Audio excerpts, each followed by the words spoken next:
金玉啊，这次按照青云的门规，师父要废去你的修为，把你逐出青云门。师父，我没有勾结魔教，我也不是兽人。徒儿这一生，拜师父所赐。师父要取我性命，徒儿毫不犹豫。只是这件事情若不查清楚的话，弟子被罚事小，徒令师门蒙羞啊！可是我要问你，你为何会变得和那个兽人一模一样？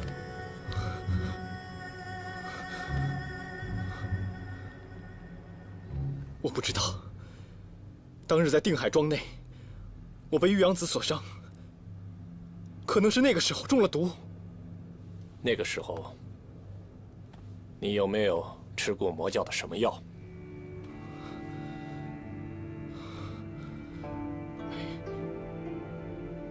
没有。事已至此，师父也没有别的办法了，只能按照掌门之命废去你的武功。这次我也救不了你了。如果你要是再次变成那个兽人，青云门岂能容你？到时候你连命都会没有的。废去你的武功，我们可以再学。去掉你的功法，也只是为你洗髓，散去魔教的那些邪门妖术。师父，我没有与魔教勾结，弟子宁可死，也不会背负背叛师门之名。求师父向掌门求个情，再等些日子，等小凡回来。张小凡，又是张小凡！你知不知道那个张小凡比你更有勾结魔教的嫌疑？2次丢失天书，他都在场。可每次，天书都会落到鬼王宗的手里，这如何解释？而且到现在他都没有回来，他是不是和鬼王宗勾结？不，他没有。小凡没有错，没有错。萧逸才失职，看得清清楚楚。鬼王宗的妖女从张小凡的手中夺走了天书，这该作何解释？我问你，师门派你们去定海庄，为的是什么目的？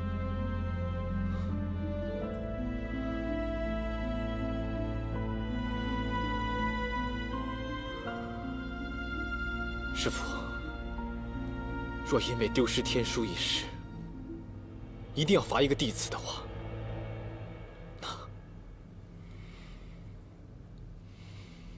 那就罚我吧。你，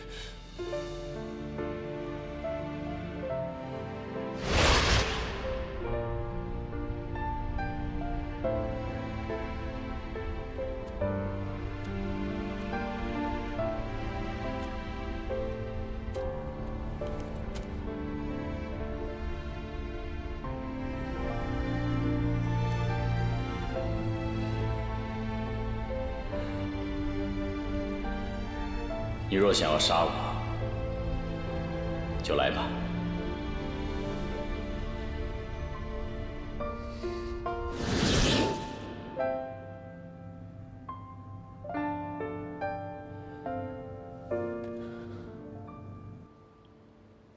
什么？七脉会武之后，就有兽人出现在青云？您不知道此事吗？从未有人向我提起过此事。金羽和小凡曾向我提过此事，后来苍松师伯出手驱逐兽人后，才说会调查此事，让我们先不要声张。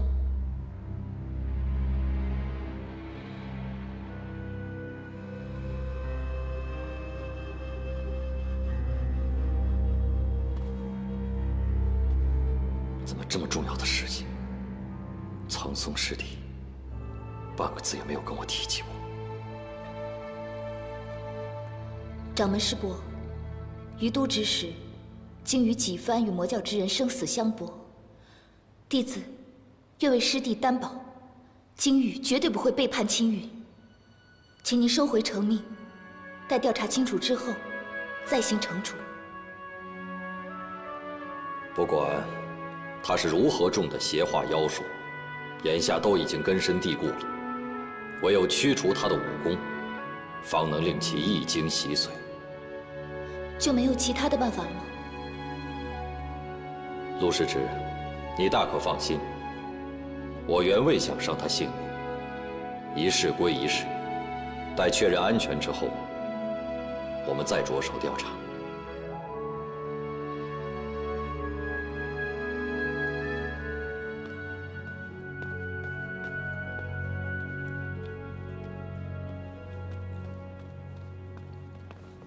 义才拜见师叔。师尊特命我前来，待师叔您废去林师弟修为后，送他下山。废去修为一事，我必当遵守。可是逐出师门却是我龙首峰自行决定的事情，我现在还没有记忆停当。小师侄，你越权了吧？是。只不过掌门师尊关心师叔，也关心林师弟，所以思虑再三，才有了这么一句嘱咐。其实义才与林师弟相处的这些日子，这一路走来，也绝不会相信林师弟会背叛师门，可能也就是一时大意，中了魔教妖人的蛊惑，才练了那邪术。唉，如今废去全部修为，总好过来日那兽化之患，害人害己呀。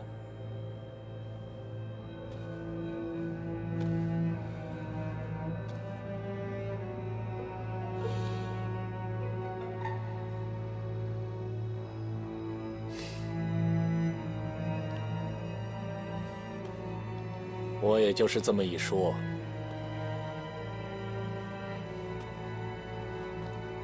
师叔，您若是不忍心施法，不如让弟子代劳。只是我怕拿捏不好分寸，反而令师弟他……够了！我自己的徒弟，我知道该怎么处置。是。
怎么了？做了一个梦，一个小时候的梦。梦见什么了？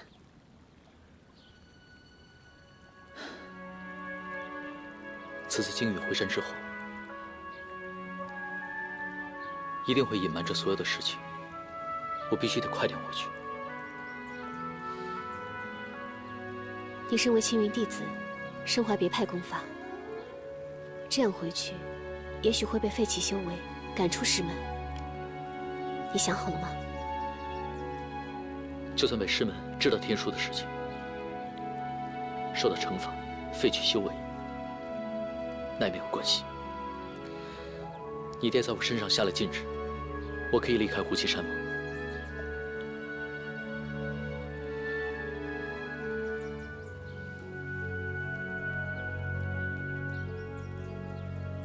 今天是我娘的忌日，你陪我去祭拜一下吧。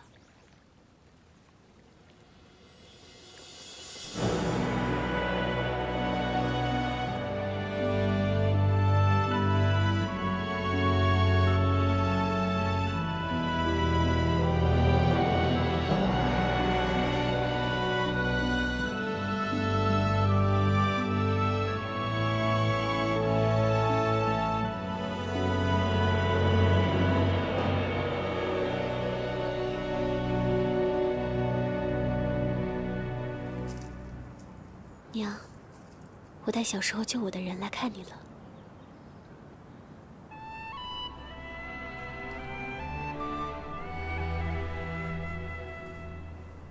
这些都是当年正道围攻胡岐山，牺牲的弟子与家眷。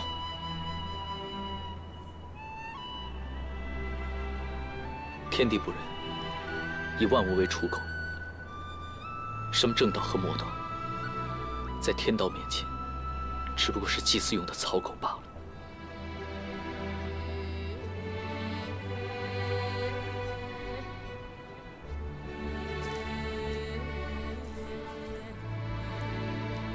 娘，当日在避火天冰湖大仇得报时，他说过，什么正邪不两立，如今也是敌非友。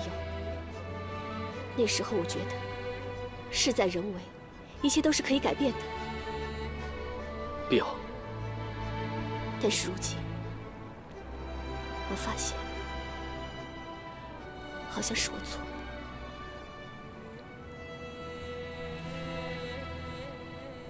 碧瑶，对不起，你对我的情谊，我心中实在是感激。可是我们终究不同道。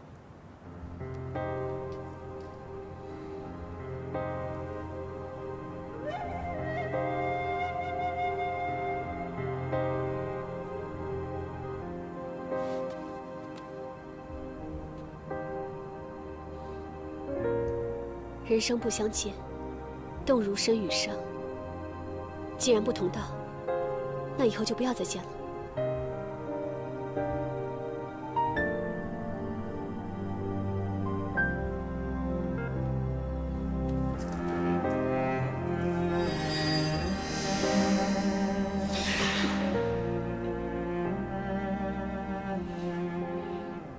谢的话就不用说了，趁我爹还未察觉，我送你离开吧。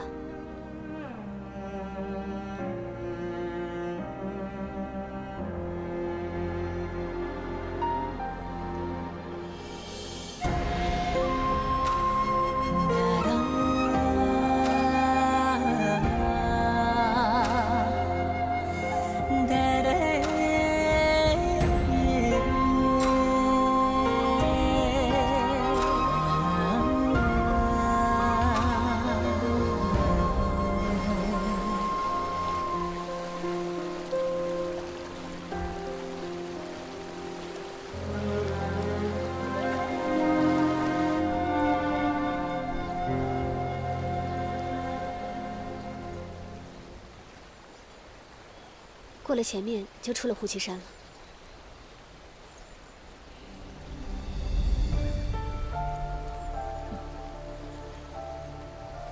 我走了，你照顾好你自己。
六伟，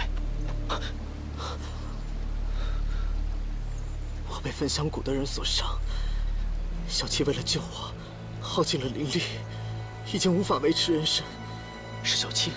张小凡，你竟然跟着六尾狐妖是一伙！好一个青云弟子，不仅跟魔教一伙儿，还与妖怪为伍。名门正派，虽斩妖除魔，却从不伤害无辜。无辜？这六尾狐妖奉鬼王之命偷取我焚香谷法宝玄火剑，被我师叔所伤。玄火剑就在他身上，搜得出来。你怎么说？六伟，玄火剑之事与你无关，你不必卷入进来。小七，就托付给你了。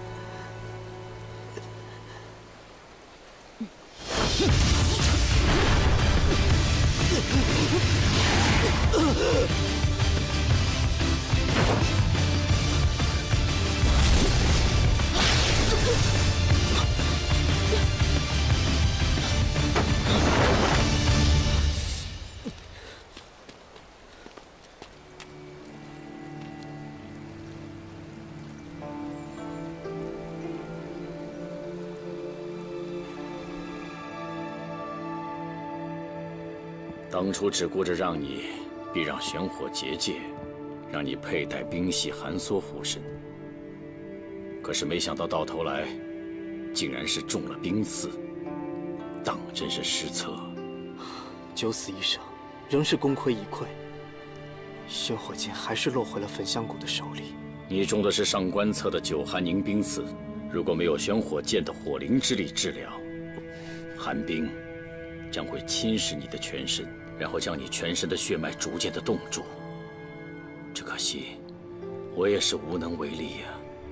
果真是天意吧？既然是我让你去窃取的玄火剑，自然就护得你的周全。这些日子，你不可再动真气。虽然你身为狐身，但却仍是纯阳之体。只要不动情念，拼命地压住寒气，还是可行的。待日后，我找人取回玄火剑，再借助宝物的火龙之力，替你治疗吧。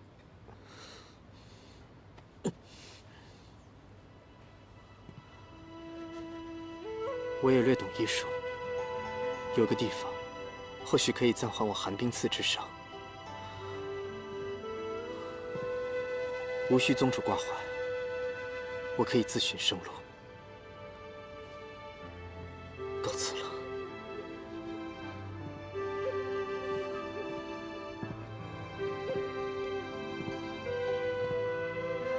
生死缘法，自有天定。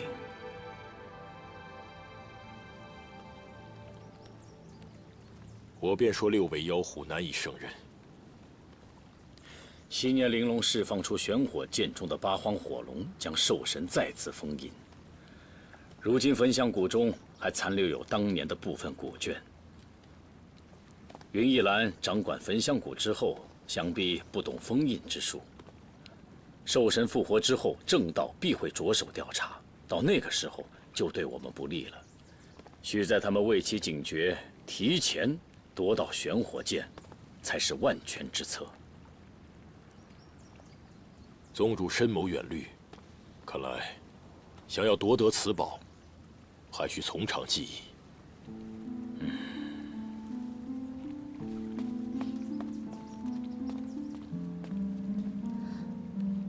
鬼先生，好久不见了。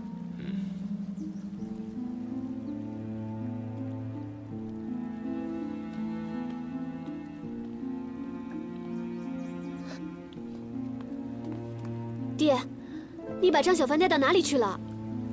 先前他是客，但是丝毫不守胡岐山的规矩，显然没把我这个主人放在眼里，自然不能以宾客之礼相待了。你是不是把他关起来了？你快把他放出来呀！碧瑶，你私自放他出山，又作何解释啊？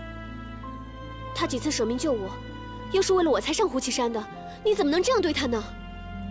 把他关起来正是为了他好，现在离开胡岐山，下场只有一个。你可知道青云发生什么事了吗？林惊羽被安上了勾结魔教的罪名，已经被废除了全身的武功和修为。难道你希望张小凡跟他的下场一样吗？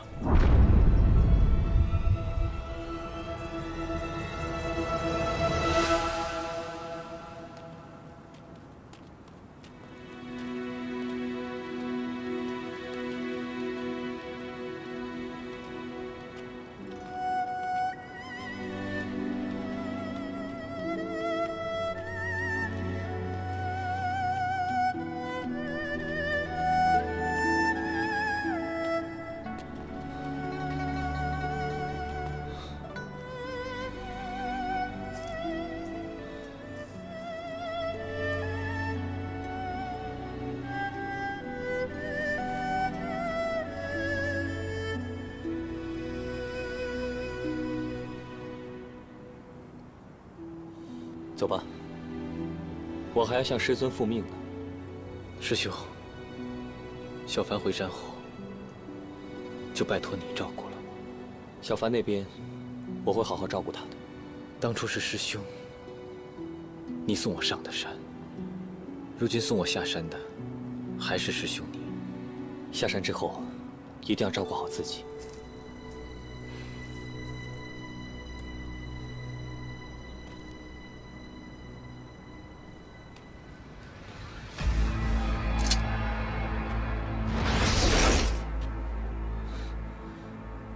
师叔，靖宇，跟我回去。师叔，师尊命我送林师弟下山。李师尊现在已经改变了主意，他现在让我接靖宇回去。兽人的身份现在还没有查明，掌门认为此刻你不宜离开师门，以免遭受到这妖人的侵袭，所以让你到后山的祖师祠堂静思己过。跟我回去。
这样一来，你不会再受到外来魔气的侵扰。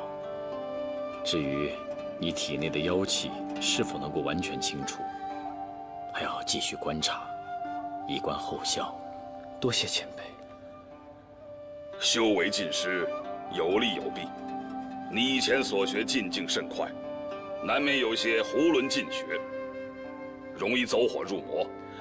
现在重新学习你以前的功法，你要慢慢的品觉，认真的沉淀，这对你来说未必不是一件好事。是。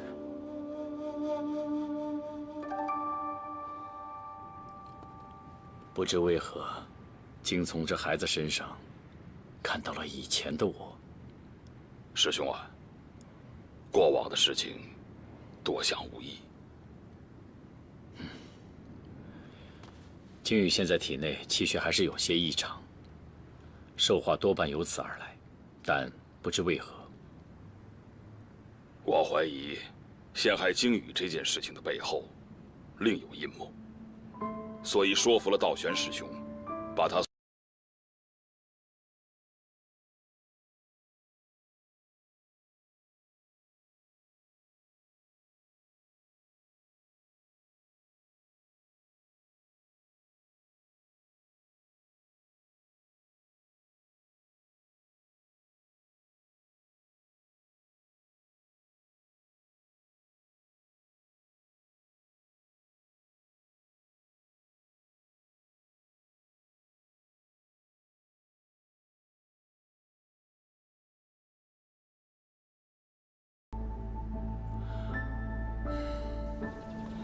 林师弟天资聪颖，一身修为竟这样轻易废掉，实在可惜了。没错，小凡素来与林惊羽交好，那他的兄弟怎么可能与魔教勾结？我敢打赌啊，这里边肯定有蹊跷。魔教妖人阴险狡诈，林师弟多半不小心中了魔教的诡计。幸好小凡没有一起回来，林惊羽尚且如此，不知道小凡会受到什么样的处罚。小凡在山下一定遇到不少麻烦，咱们不能坐视不理。哎，我有一个主意，不如咱们去祖师祠堂去探望林惊羽，顺便还能打听打听小凡的消息呢。好，我也要去。那走吧，大家都去，大家别冲动。林师弟没被青云赶走，而只是罚他在后山思过，完全是因为师父在帮他求情。现在事情还不明朗，还不知道什么人要害他。我们要是去的话，不但帮不上忙，还有可能会连累师父和大竹峰。那怎么办啊？娘，你倒是出个主意啊！这怎么办啊？林惊羽之事，多半是魔教为了掩人耳目，故意转移视线。那小凡岂不是更危险？哎呀，不行，我要下山去救小凡。等等，你现在连他人在哪儿都不知道，怎么找？你们大家都别再惹麻烦了，这事就交给你爹和掌门师伯决定吧。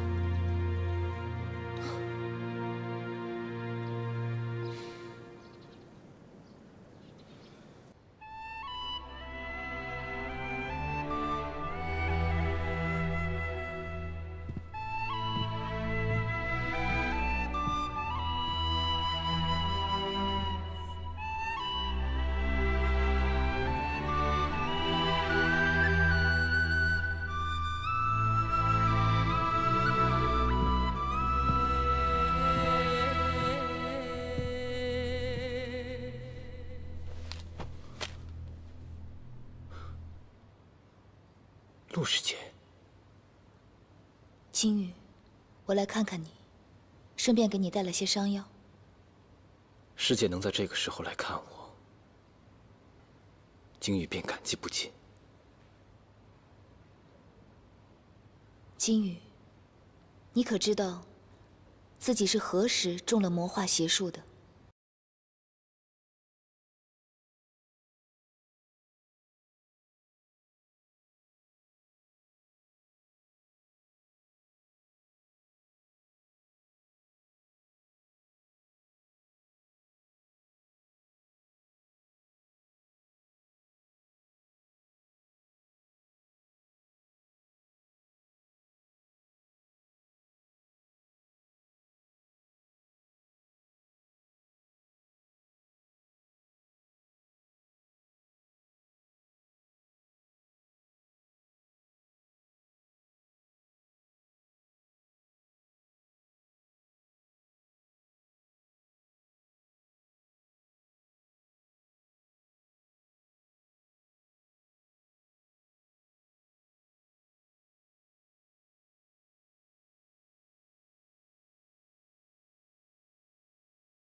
或许兽人已潜入了青云。应该不会。金羽出事以后，苍松师叔已命我严查青云上下，加强戒备，未曾发现有可疑之人出现。那兽人功法极高，与他交手2次，都被他逃脱。看来是个魔教高手。师兄，你与小凡、金羽前往定海山庄这段时日，依你所见，金羽是真的被魔教所害，还是与其有勾结？不管怎么说，都是我的错。做师兄的理应保护好师弟，现如今他们一个下落不明，另一个又出现这样的事情，是我这个做师兄的失职。不过好在金玉还可以留在青云。我现在最担心的就是小凡，怕他被魔教中人蛊惑，尤其是那鬼王之女碧瑶。倘若再被鬼王宗所利用，那后果真的是不堪设想。师兄顾虑的是，我也担心小凡会跟鲸羽这般遭魔教陷害。小凡心性单纯，哪里会想到魔教的恶毒用心？若不是我伤势未愈，我现在就向掌门师尊请命，马上下山去把小凡找回来。打扰师兄了，雪琪告辞。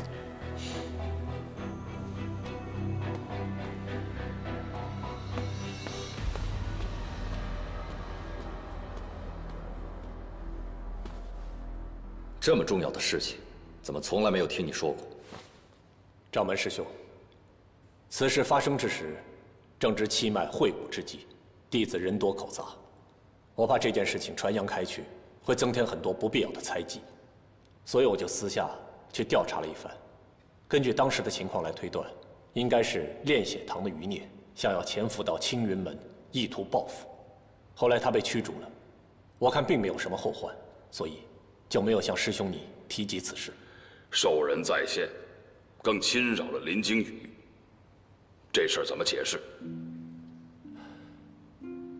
这个嘛，怕只是林惊羽说对了，我门中真的有魔教的潜伏者。有没有魔教的潜伏，这样的事情，完全可以慢慢的查。苍松师兄啊，你这师傅做的是真够称职的，先是废了弟子修为，然后才慢慢的查。师兄啊，失职是跑不掉的。你，天不义，你以为我愿意拿林惊羽来治罪吗？我龙首峰执掌戒律，如果我不严惩自己的徒弟，以身作则，将来我如何可以服众？倒是你，自己的徒弟到现在还在山下闲逛，我看你半句话也没有。我召他回来做什么？我召他回来，不分青红皂白的废了他的修行吗？张小凡现在还在山下，是非曲直，应当找他问过之后才会知晓。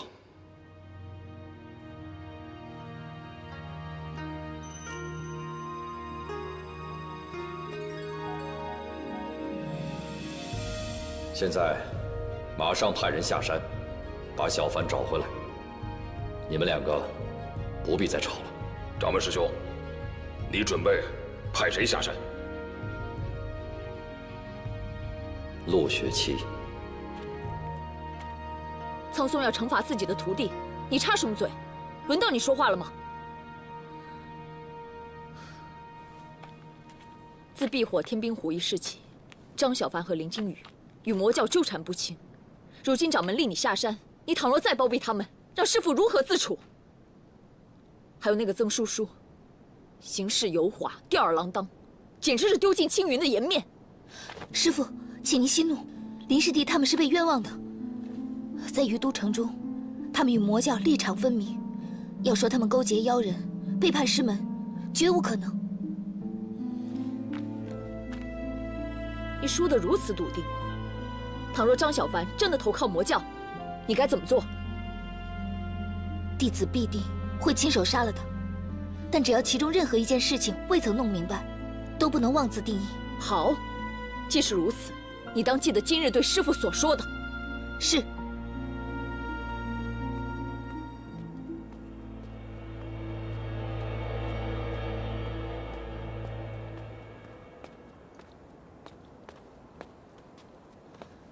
师叔，我都听你田师叔说了，小凡这孩子性格倔强，未必肯跟你回来。你把这封信给他，让他看了信之后再做决定。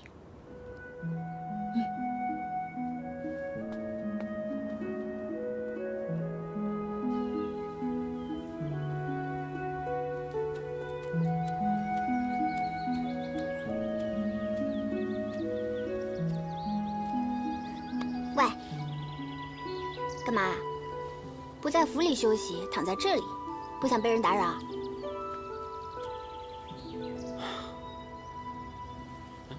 哎，不许摸头，又不是小凡哥哥，长不大。长不大多好啊！小时候无忧无虑，想干什么干什么；长大了就得背负责任，苦了累了都得受着。爷爷说了，人总要长大，承担责任的，谁都逃脱不了的。周爷爷说得好啊！哎，要不然你让他来试试，这城主让他来当一当。你可别害爷爷了，每个人都有能承受的和不能承受的，这个担子他可担不起啊。哎，那他担不下，你能担得了吧？啊，来，帮少城主揉揉肩。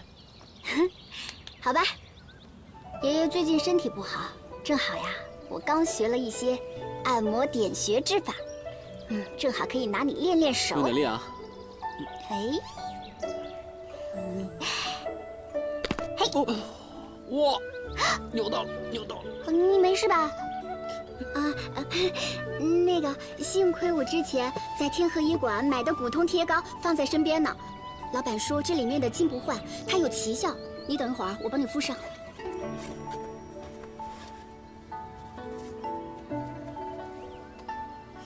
轻点，轻点，轻点。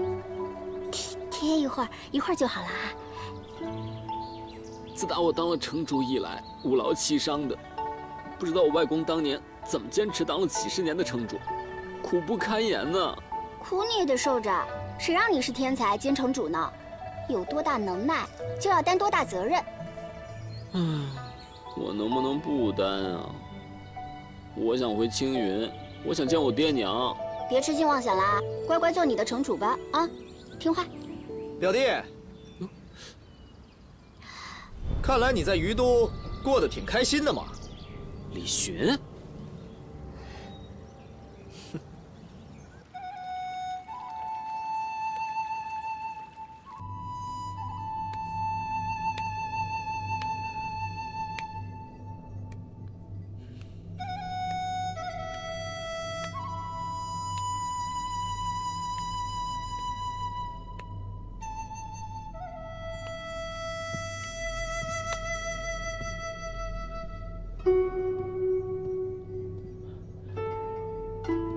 鬼先生，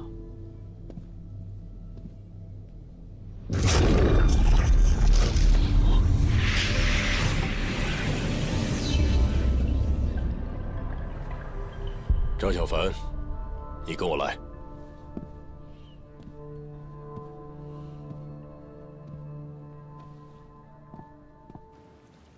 张小凡，于都一别，想不到你的功力增进如斯。看来，天书在你身上，还是起到不少作用的。先生是来给鬼王当说客的吧？有什么话，直说无妨。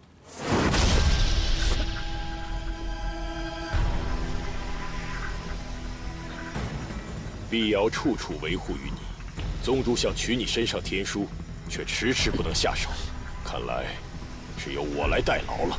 放开我！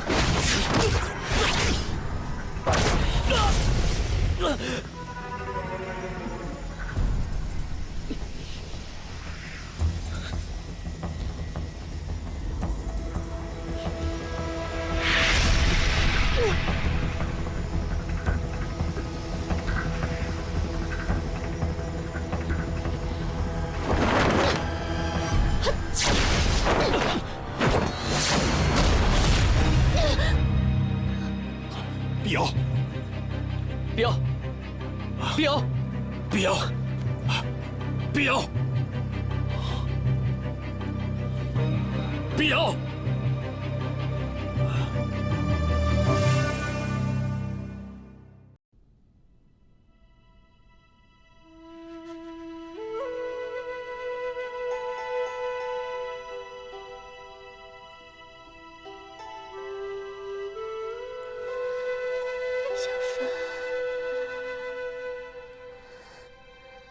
小池，咱们这女儿的性子，如你当年一般，该怎么办？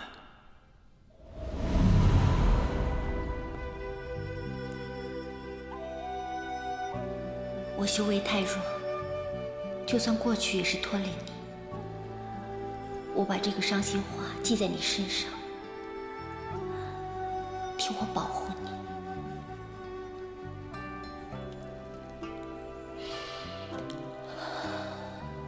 无论你在哪里，我都能陪着你。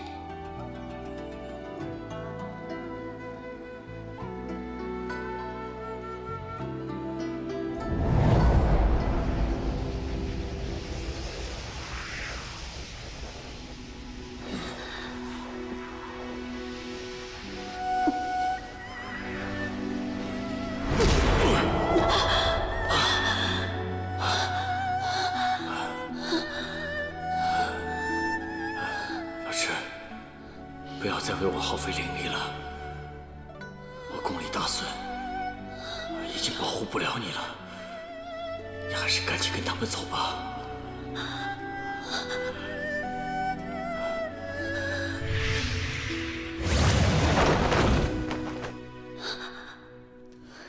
姐姐，你何时愿意离开？你耗尽数百年灵力为他疗伤，早已仁至义尽。鬼王宗捅出的乱子，须得他自己收拾。如今我派示威，那些名门正派随时可能打入护旗山，你还不走？姐姐，人王他只有我了，我必须留下来照顾他。小赤，你此番好色，需要潜心修行才行。若不潜心修行，来日你的命数将不会长久的。那不正好吗？我与他能这辈子在一起就足够了。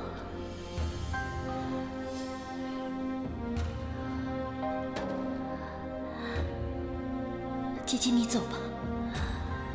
姐姐，你带着我们的族人去找一个没有争斗、能安生过日子的容身之地。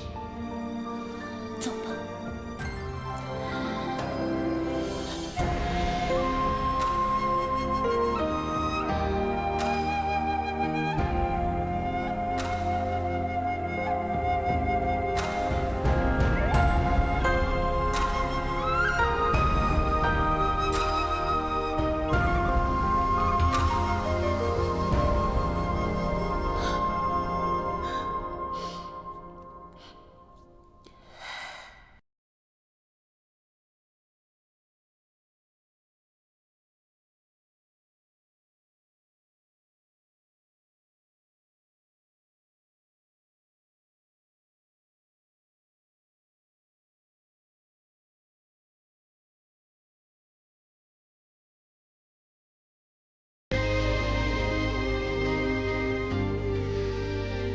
小赤，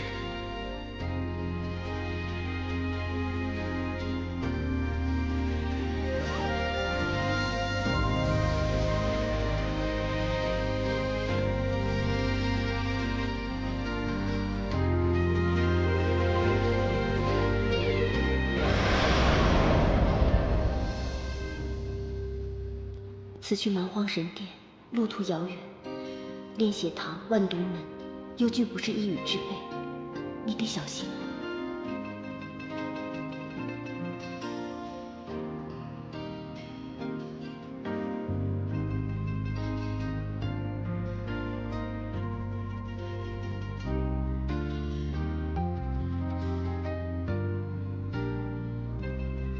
都是些乌合之众，不用为我担心。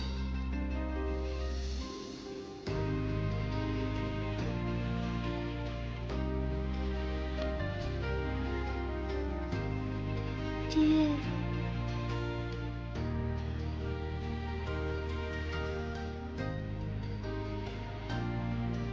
照顾好女儿，我很快回来。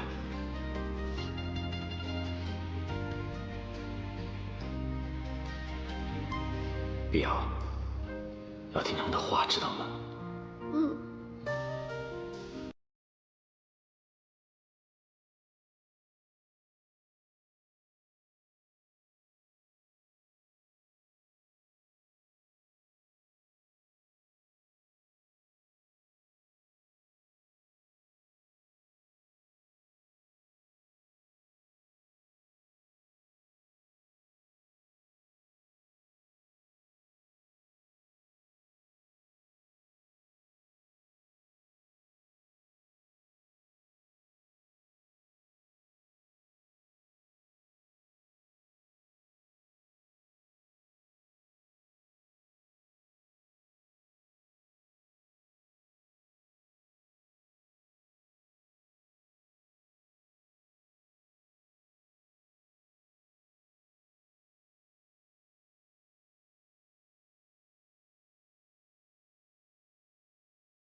刹那间，便是永劫。当年你若是听从小白的劝告，不嫁给我，或许现在你还活着。与你在一起的那些年，是我此生最快乐的日子。若这一切可以重来一次，我宁愿与你分别。就这样远远地看着，远远地看着你。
姐夫，你对碧瑶做了什么？不过是一点记忆，将他脑海中关于张小凡的一切都抽走了。你是在自欺欺人，你在伤害他。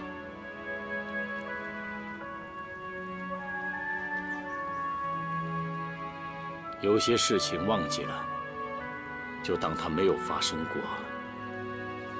当年你跟万剑一也竭尽全力在一起，可结果呢？都快100年了，还时时遭受这种痛苦绝望的折磨，难不成也要碧瑶遭此折磨吗？哪怕将来他恨我怨我，又有何妨？照顾好他吧。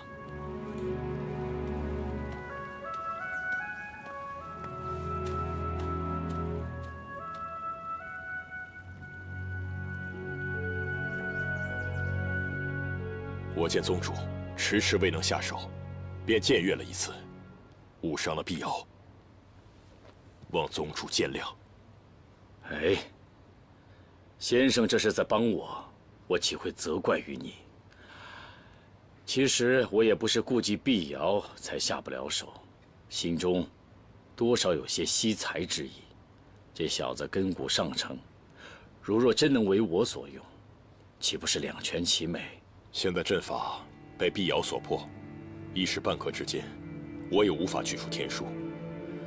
依我之见，不如还是放在他身上。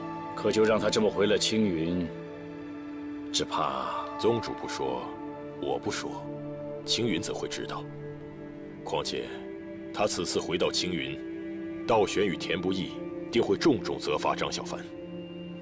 兴许不用我们出手，青云便会把他拱手相送。就怕像林惊羽那样被人废了全身的修为啊！青云之内还有我们的暗桩，到时让他处处留意也就是了。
有些坚持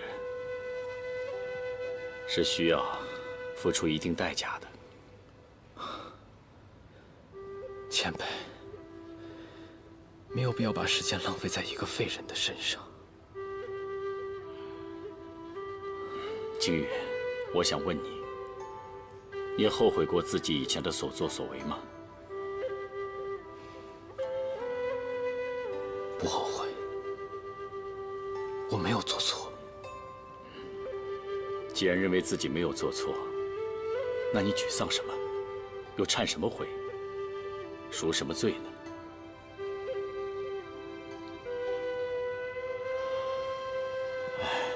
？100年前，有一个和你一样的人，是当年青云门最得宠的弟子，少年得名，天赋异禀。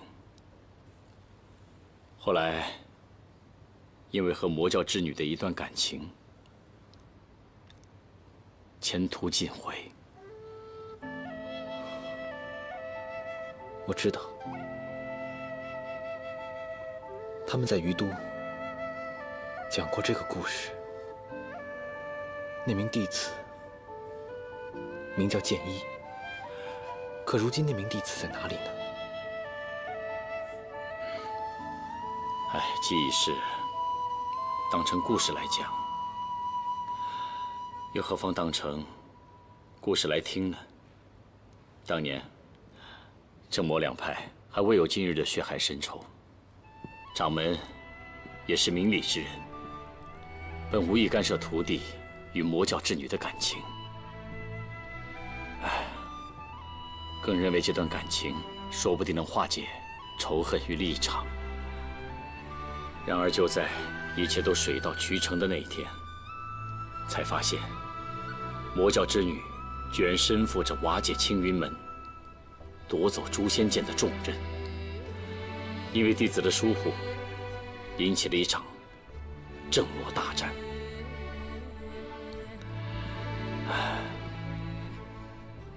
那一战，青云门折损多名弟子，师尊身死，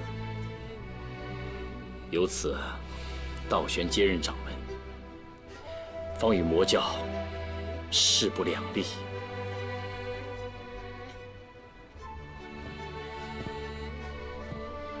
那当年那名弟子恨那个幽女吗？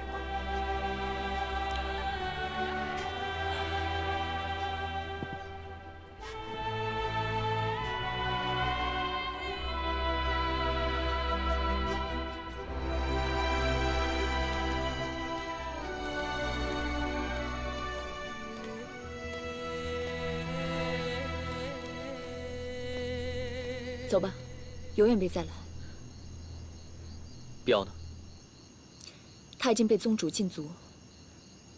我来这儿，不是他让我来救你，让你走，是希望你承诺一件事情，不要再跟碧瑶有任何牵扯。除非是碧瑶亲口告诉我，否则我是不会相信的。你们这么下去会有什么结果？正魔之别犹如一道天堑，无法善终。如果不尽早了结，不仅是伤了你，也伤了碧瑶。如果两教之间不再有仇恨了，这怎么可能呢？即使鬼王宗和青云门亲若好友，碧瑶她也不可能在。在什么？没什么。总之，你就死心吧，不要再对她抱有任何的希望。事情没有到最后，我是一定要坚持的。后会有期。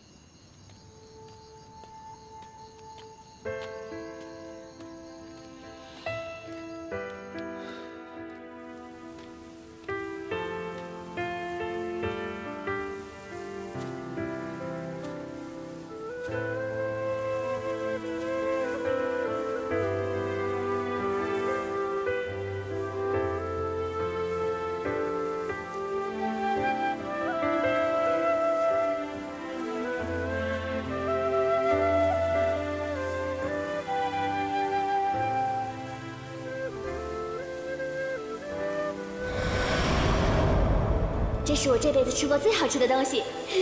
哦，不对，是第二好吃的。那第一好吃的是什么？你想知道吗？我不告诉你。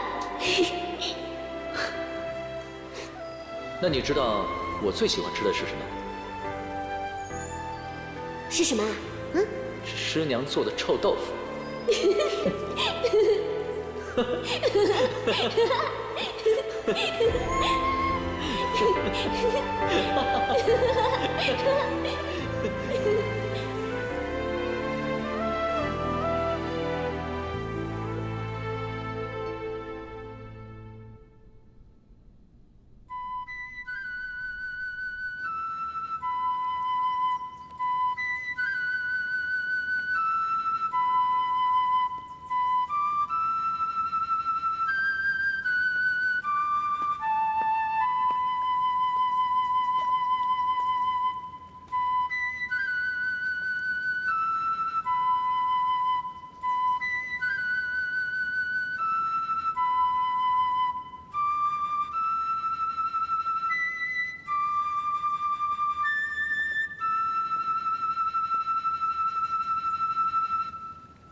你是谁？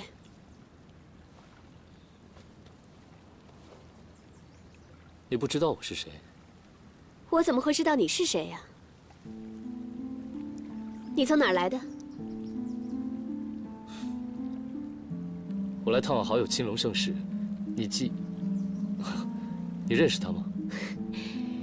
原来你是青龙大哥的朋友啊！正是。在下万毒门秦无言，来鬼王宗商议结盟之事。万毒门，哈，我想起来了，毒公子是吧？正是在下。毒神亲传弟子，怎么这笛声里面会有股苍凉悲怨之意？怎么，毒神那里混得不好吗？嘴巴还是这么毒，各自有各自的烦恼，触景生情。不行吗？没想到天资过人、心高气傲的毒公子也会伤春悲秋，难怪青龙大哥会说你。青龙说我什么？没什么。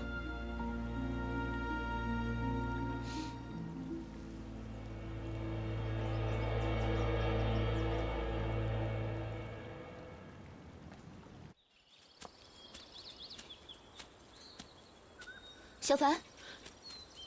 陆师姐，总算找到你了，跟我回山去。找我？萧师兄和靖宇他们呢？他们先回师门了。小凡，我问你，离开定海山庄以后，你去了哪儿？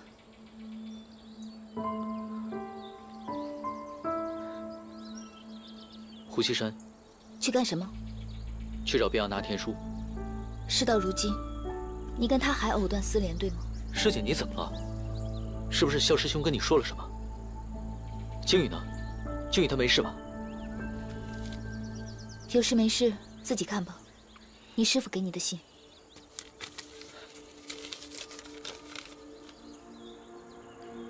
小凡，见信快逃，避开信使。无论如何，都不要跟前去带你的人回青云。受人之事必有蹊跷，待你师父调查清楚后，方通知你回山。别的事情容后再议。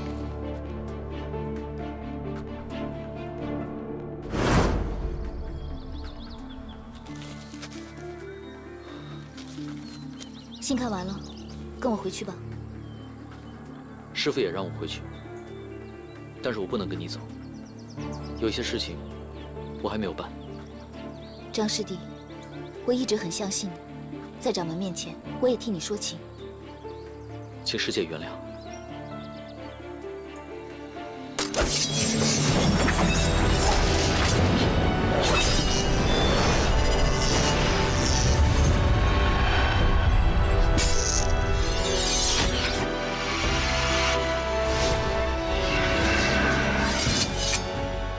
没想到一别数月，你的修为已到了这个层次。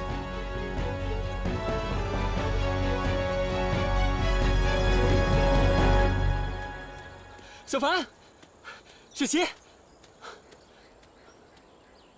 小凡，你们怎么在这儿啊？啊？你知道你在做什么吗？我知道。等事情查明以后，我自会回师门请罪。方才你的功法是魔教教给你的，我不能告诉你。总之，绝对不是魔教功法。不是，你们在说什么呀？啊？哎，雪琪，小凡，你们怎么了啊？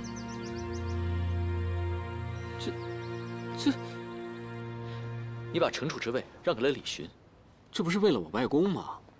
前些日子，李寻带了几个弟子回来，拿出一个什么上古法宝叫玄火剑，说是焚香谷有一种秘法，可以解除我外公的石化状态。那他的意思是，他要当于都城主？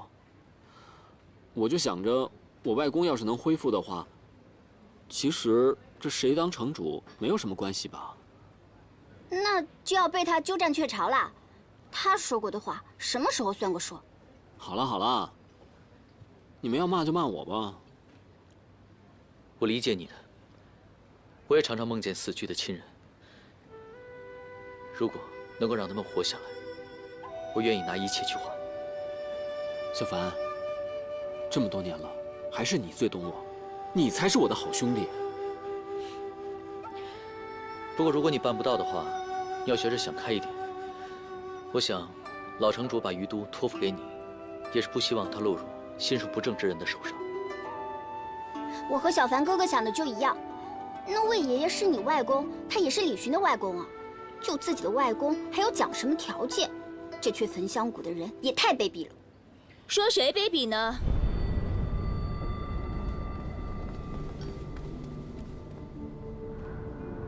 又是你！你们俩认识啊？身为青云弟子，勾结魔教妖族，还敢在我师兄的于都露脸？哼，太嚣张了！什么时候成你师兄的于都了？真是厚颜无耻！你，叶红，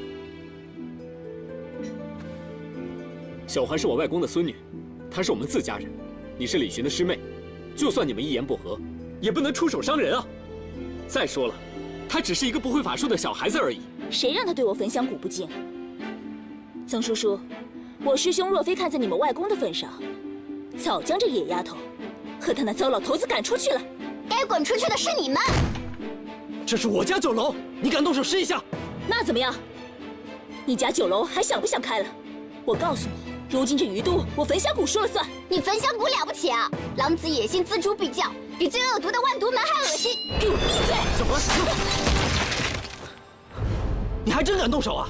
你以为我们天一阁好欺负是不是？小环，教训你！小心！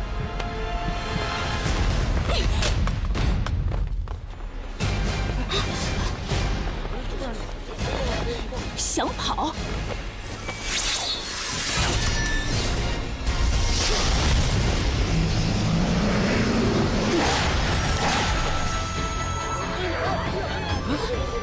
师姐，来呀，来抓我呀！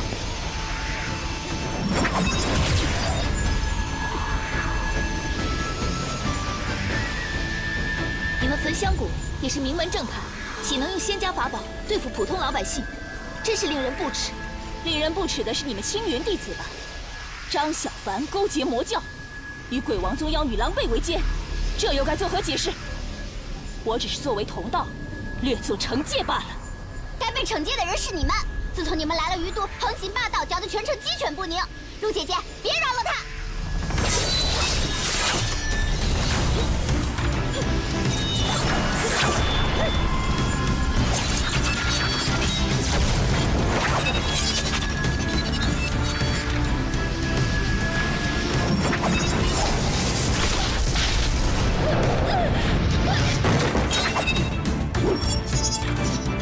师姐，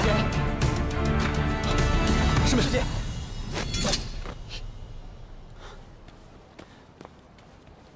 雪琪，你是来救我们的？曾叔叔，你当初是怎么答应我的？出尔反尔，能不能守承诺？哎，我请你搞搞清楚好不好？是你师妹先恶言相向，出手伤人，我们都忍不下去了。李寻，你不要欺人太甚。就是，若不是叔叔从秦无言手中救出了你，如今你还有命在吗？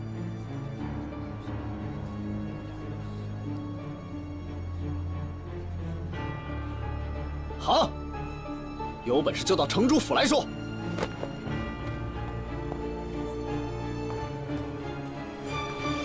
哎，雪琪，雪琪，雪琪，你去哪儿啊？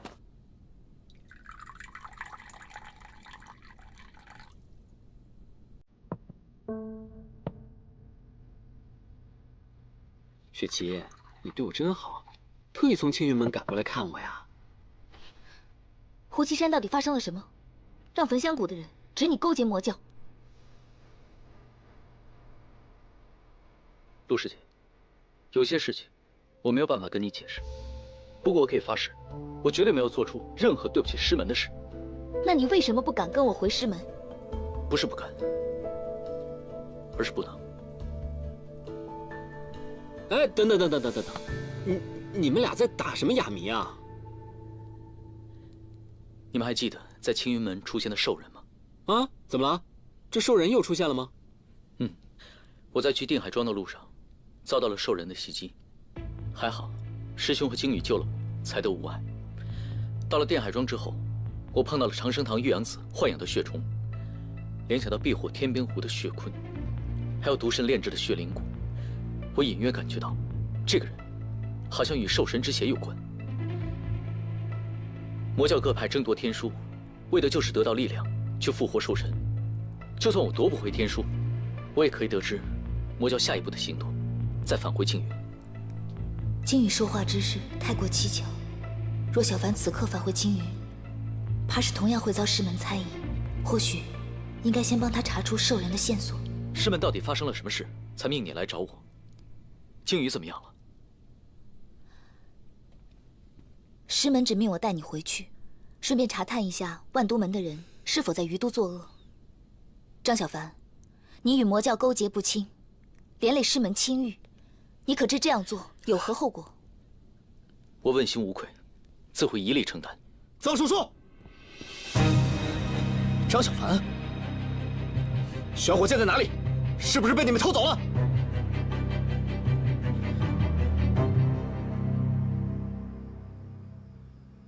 我看拿去补给阿相，就当是赔偿他的损失好了。我不去，要去你去。这个破东西，它能值多少钱呢？我看他们天天捧在手里当宝，居然自个儿给弄丢了，哼，真是恶有恶报。正好呀，咱们可以狠敲他一笔，让李寻拿钱来赎，补给阿相。既然捧在手里当宝，那肯定是很重要的东西。这要是让他拿回去了，又要嚣张了。可是万一待会儿他要是找到这儿来了，而今锦绣坊人在屋檐下，不好明着得罪。你还是拿回去交给曾叔叔，让他处置好了。也好，那就交给我保管了。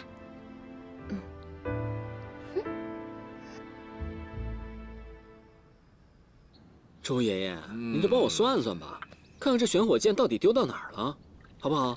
那李寻找了一夜都没有找着，他都快急疯了。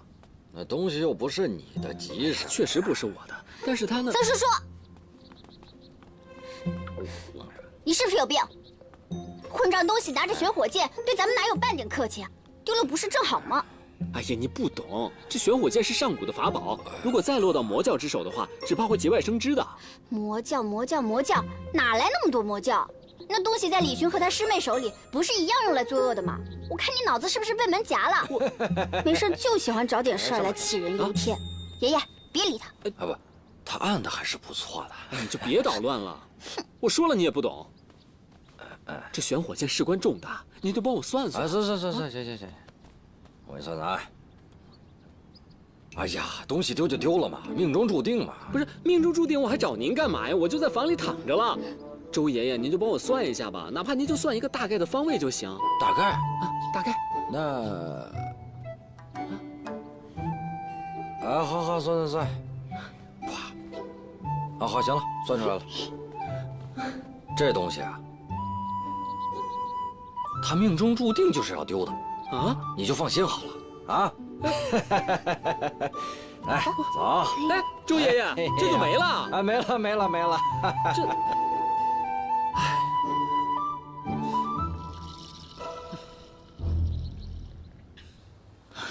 跟你说了多少次了，不要跟他们斗气，逞一时威风。现在玄火剑弄丢了，怎么向师傅交代啊？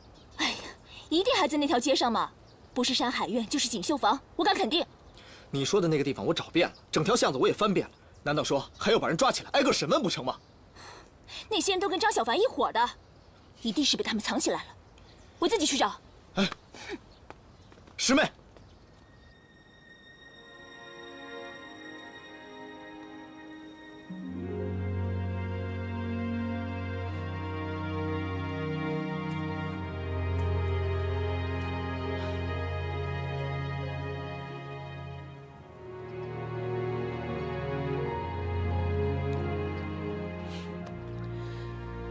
我见到秦无言了，他去了鬼王宗，成为了贵客。我们来差一点就可以杀了他，可是我错失了这个机会。等下次吧。你一个青云弟子，能囫囵的从鬼王宗出来就不错了。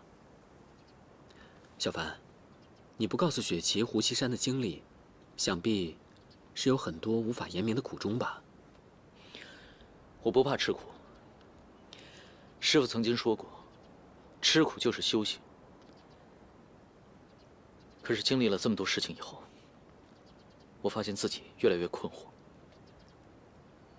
到底什么是正，什么是魔？以前我以为，有时是我分不清楚。可直到我见到秦无言的那一刻，我才发现有一些人，注定跟我们不是一路的。碧瑶确实跟他们不太一样。玄火剑还没有找到，我想李寻一定不会善罢甘休的，所以我才会帮他找玄火剑啊。雨都好不容易才安宁下来，我不想让他再起波澜，让我外公担心了。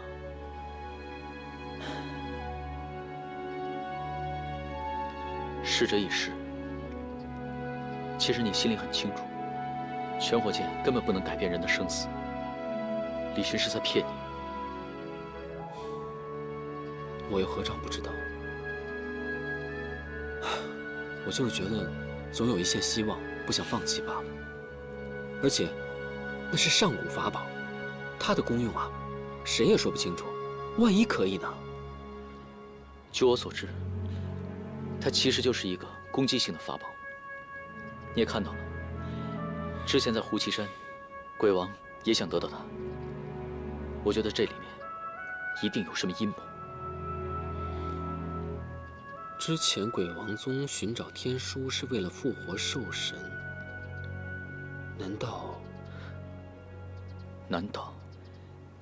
玄火剑跟复活兽神有关系？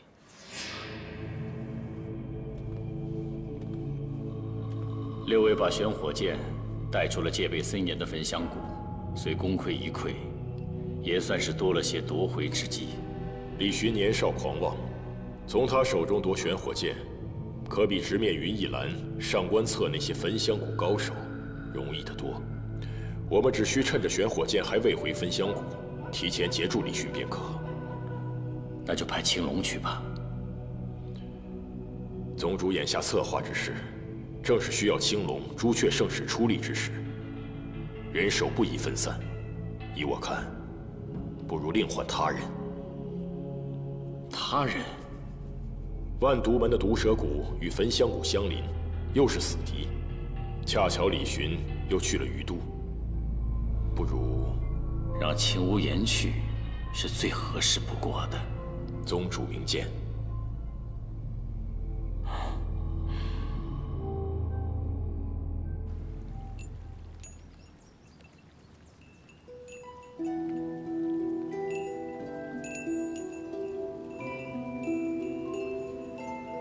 以我血肉奉为牺牲。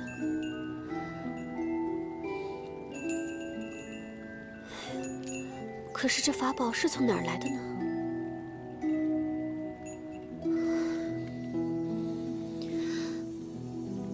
有些事情忘了便忘了吧，别太勉强自己了。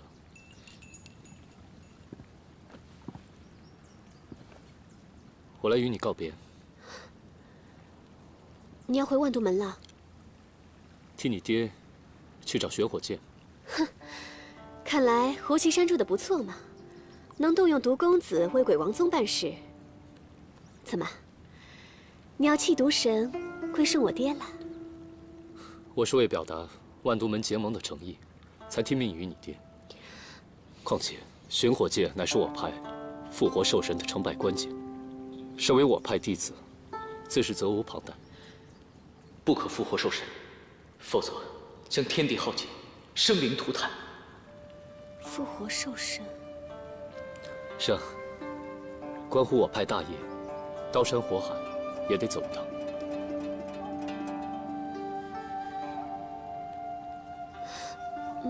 我跟你一起去。怎么？你是在担心我吗？对呀，刀山火海的，万一你挂了，我青龙大哥是会伤心的。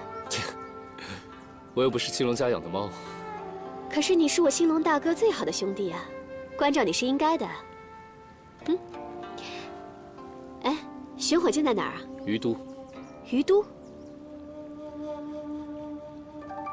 这名字好熟悉啊，好像在哪里听起过。